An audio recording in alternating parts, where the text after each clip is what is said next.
नमस्कार, peptic time Madhya Pradesh समाचार देख रहे हैं आप और तमाम प्रदेश की खबरों के साथ मैं हूं अंकुर यादव। इस वक्त की बड़ी खबर पर चर्चा करेंगे। मध्य प्रदेश में कमलनाथ सरकार के दौरान हुए कथित घोटाले का मामला अब बड़ा होता नजर आ रहा है। मध्य प्रदेश की ताजा सरकार यानी शिवराज सरकार ने आरोप लगाए हैं कि कमलनाथ सरकार के छोटे से कार्यकाल में ही करोड़ों रुपए का महिला बाल विकास विभाग से जुड़ा एक घोटाला हुआ था। इस संबंध में तमाम सरकारी एजेंसियां जांच में जुट गई हैं और जो शुरुआती सबूत सामने आ रहे हैं उसके मुताबिक कमलनाथ इस घोटाले में शामिल थे। इस पर बड़ा हमला मध्य प्रदेश के गृह मंत्री नरोत्तम मिश्रा ने बोला है और उन्होंने हमला बोलते हुए कमलनाथ की तुलना गजनबी से कर दी है। आक्रांता गजनबी से तुलना करते हुए उन्होंने कहा कि जिस तरह गजनबी ने भारत में लूट कर यहाँ की संपत्ति को लूटा और बाहर ले गए, उसी तरह कमलनाथ ने भी मध्य प्रदेश में गरीबों का पैसा लूटा और इसे विदेशों में पहुंचाया और गांधी परिवार तक पहुंचाया। गृह मंत्री नरोत्तम मिश्रा के क्या गंभीर आरोप थे, पहले वो सुनिए। गरीबों के खून पसीने की गाढ़ी कमाई जिस तरह से कमलनाथ जी ने लूटी है इस मध्य प्रदेश में, और लूट लूट कर जिस तरह से बाहर भेजी है, तो मोहम्मद गजनबी की याद आती है।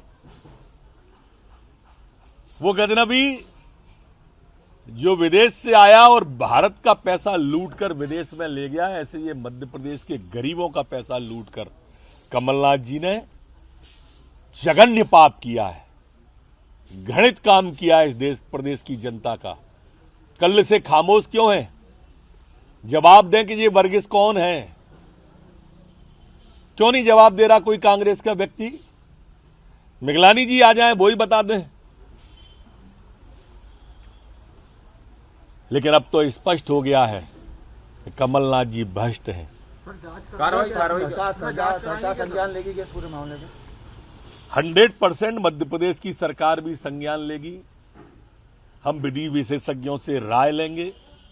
हम इनकम टैक्स आईटी विभाग से भी बात करेंगे और रिकॉर्ड की मांग करके इन पर कार्रवाई करने के बारे में, ईओडब्ल्यू से कार्रवाई कराने के बारे में विचार करेंगे। इस मामले में जीतू पटवारी का काउंटर डिफेंस आया है और जीतू पटवारी ने कहा है कि मध्य प्रदेश में पिछले 15 सालों में जो घोटाले हुए उनकी भी जांच होनी चाहिए। उन्होंने कहा कि चुनाव खत्म हो चुका है, अब प्रदेश को आत्मनिर्भर और समृद्ध बनाने की तरफ दिशा में सरकार को काम करना चाहिए, न कि आरोप प्रत्यारोप में पड़ना चाहिए। जीतू पटवारी ने इस गृह मंत्री के हमले के बाद क्या कहा, वो भी सुनिए। उस सरकार के गृह मंत्री है जिस सरकार ने जैसे ही बनी और एक कमेटी बनाई थी मंत्रियों की, और ये कहा था कि मंत्रियों का एक समूह है जो घपले और घोटाले पिछली सरकार में हुआ उसकी जांच करेगा और फिर मुकदमे करेगा, जेल की सलाखों के पीछे पहुंचाएगा। मैं मानता हूं हेडलाइन बनाना, अपने कर्तव्यों का निर्वाह चूंकि आप चुन के आ गए हैं, सरकार में हैं, अब आपका दायित्व है सकारात्मक मध्य प्रदेश बनाना।